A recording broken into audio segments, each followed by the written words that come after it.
how to be as motivated as a billionaire, for example, as Elon Musk.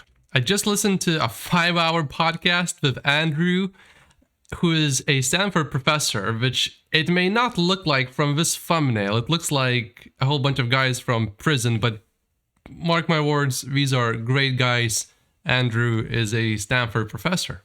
And that podcast answers my question, why after, for example, after a vacation or like a New Year's party, why do I feel down? Why it feels like there's this sense of the world coming to an end, except in this case. You see, this right here, at least the USD, is in one single month. This is after all the expenses. And this is an exception.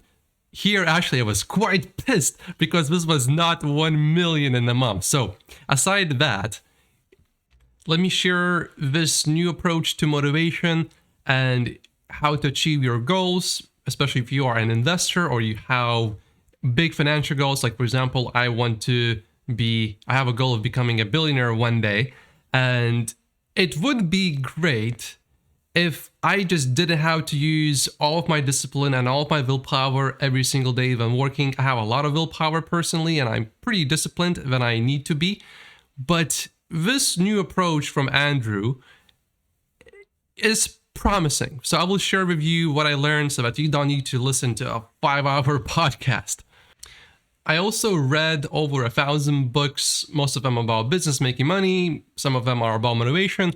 And the things that Andrew discussed, you won't really find those in the books unless you read very technical books. So this is sort of new approach. And we have heard of dopamine fasting, and that works, but this is not anything like that. This, I believe, is much more better than that. When I look back, each time I make millions or a lot more money than before, as an example, or achieve a new milestone, one of the main reasons why I believe that happened is because I continually reinvent myself almost completely. And this, I believe, could be maybe one of those. Now, this could turn out as just something that's nice to have, but I believe that there's good reason to think this would actually work pretty well. I am just starting to implement what I just learned, and then maybe I'll report back to you in a month or a few months how this went, but I would like to share this journey with you here on YouTube as well. And I will share with you some things that many of us do thinking it will motivate us, which actually have a complete opposite effect. It's kind of cruel to think back to those times, but good thing is we can stop this for good. And if you are an investor, I believe this video is extremely important because, especially right now with the market being down, finding motivation to stay sharp can be a little bit difficult, and this, I think, will help quite a bit. First, what is dopamine fasting? Basically, it's when you do nothing fun except just work. So you completely stop using your phone, basically. You stop using social media completely. You don't watch anything fun, like no movies, no TV shows, no music. You either lie in your bed, exercise, or work. That's basically dopamine fasting. This is nothing like that. But dopamine fasting, I've done it before. It definitely works. This is nothing like that. But this appears to possibly have basically the same effects as dopamine fasting. So all those are takeaways from Andrew, from a podcast of Andrew. None of these are, except for one, I'll show you which one is basically my idea. But all of those are strictly based on everything that Andrew is sharing here. And some of those I have been doing, but unconsciously, which now I believe this will help me a lot to bring everything consciously to be implemented, which starts with imagining only the consequences of not doing something instead of the benefits. So for example, I don't imagine myself being a billionaire. I imagine people calling me sloppy, lazy. I don't like that. So that's one way. Then the most important thing is perhaps here, which then gets quite deep.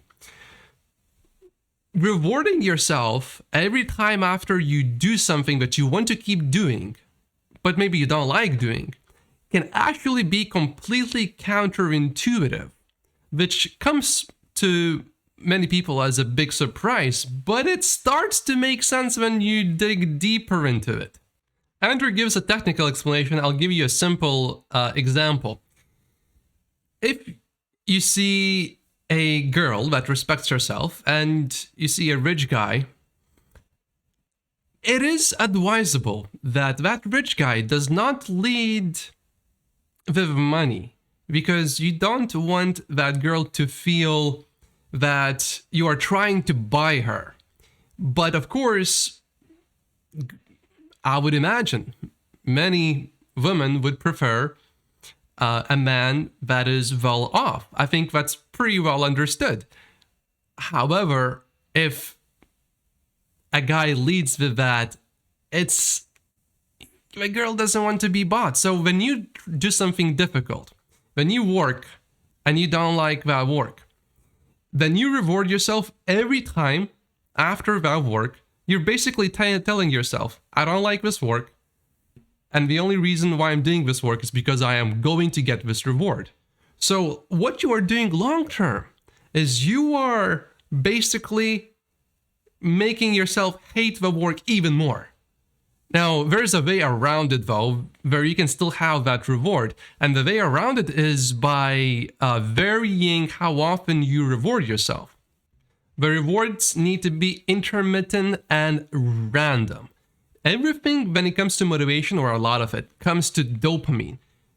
With dopamine, you have a baseline, and then you can go over the baseline. So when you go over the baseline, that's when you feel great, you feel motivated, you want to do a lot of things. And then you are below the baseline, that's when you feel demotivated, you don't want to do anything, you want to stay in bed, you don't even want to move. When you feel down, if you want to make yourself motivated to do things that you maybe are not a big fan of doing in that moment, the worst thing that you can possibly do is listen to music to lift yourself up, to watch something funny maybe on YouTube, whether you like cats or dogs. Doesn't matter, as long as you watch them. You are actually doing yourself a big disservice. That includes watching movies, anything that is fun. Because what that does is you're basically below your baseline, and then by doing something fun, you are trying to bring yourself up. And every time you try to bring yourself up, actually, what happens when you go above baseline, every time you will go down just as much and maybe even a little bit more. So however well you feel, later you will feel that same negativity when we flip it, and even more. So if you are feeling down right now, and you come, let's say you are down this much, and you watch some funny videos and you laugh your butt off, and now you feel sort of fine, very quickly, you will feel even worse than you felt before then. For example, a few days ago, I woke up and I'm like, I'm not feeling too, like today, I don't know, it's just one of those days where I woke up and I'm all right, but my mood is maybe not where I would like it to be. It's like below the baseline. And now looking back to that day, the day before then was great. And that's why, the day before was here, and now I woke up the next day and it's here. No alcohol or anything like that. I just did a lot of things that I enjoy doing. So then I woke up, I went for a walk, which I enjoy, and then I blasted loud music, which I enjoy, and then I found some of my favorite songs. So I was coming up from here to maybe around here, and I was starting to feel a little better, and then it was time to work, so I stopped listening to music. I was no longer outside walking in the sunshine, and all of a sudden, I went from down here to like down here, and I was like, what is going on? I was doing all those great things, and now I feel like I had a few maybe not depressing moments, but what is going on? And this explains this perfectly. Every time you go up, you have to go down. Now, this might seem kind of depressing, because then you're thinking, is my life going to be constantly however much fun I have? That's how much depressed I'm going to be, but more? So there's no way to win this, except that there is. So Andrew provides a solution to this. And we will also talk about how to reward yourself properly soon as well. So now that we know that the best way to let yourself down somewhat quickly is to experience the highest high of your life, and then you will come crashing down. That's why, for example, drug addicts, when they are not on drugs, you see them and they are just absolutely miserable, because they experience the highest highs and then they experience the worst of the worst of the worst crashes that you can possibly experience. So the trick here is to purposefully lower your dopamine baseline by doing something either very difficult or hard things, or things that you hate, or just taking a little bit of time off from doing things that you really enjoy, things that make you really excited, and just stay away from celebrating and, for example, watching things that you really like, or doing anything that you really look forward to. Because also the opposite is true. So if you have a great pleasurable activity and then you come crashing down, and then you will come back to your baseline eventually. It just takes a little bit of time. Depending on the activity, it will take a few hours or a night or a few days. If it was a terrific, fantastic activity that you involved yourself in. However, the opposite is also true, where you do something that you don't like, that you hate, and then you will come back up. Your baseline will increase. So it's all about the baseline. So then you go really high, you come down, and your baseline also maybe gets reduced. So if you do something that you don't like, for example, a cold shower is one example that Andrew specifically stated. If you have a cold shower, that's something that you hate doing.